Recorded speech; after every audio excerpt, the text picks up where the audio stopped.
Welcome to the last breakfast. Please enjoy the video. In this video, I will show you how to make delicious Kerala-style egg fried rice using an easy method.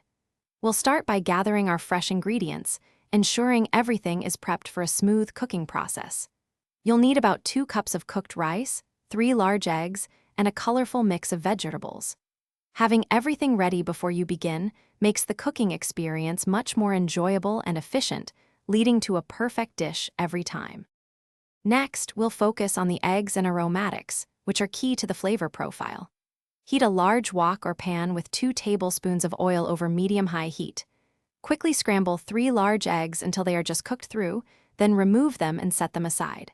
In the same pan, add 1 teaspoon of finely chopped ginger, 1 teaspoon of garlic, and 2 green chilies, sautéing them for about 30 seconds until fragrant. Now it's time to bring in the fresh vegetables and the star of the dish, the rice.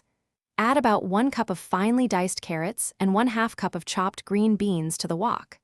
Stir-fry these for 2 to 3 minutes until they are crisp tender, maintaining their lovely crunch. Then, gently add your 2 cups of cooled, cooked rice, ensuring you break up any clumps so it can mix evenly with the other ingredients.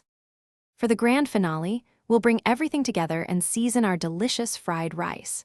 Return the scrambled eggs to the wok, mixing them gently with the rice and vegetables.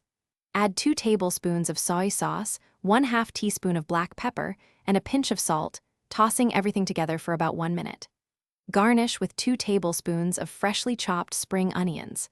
Serve your easy Kerala-style egg-fried rice hot and enjoy this flavorful meal.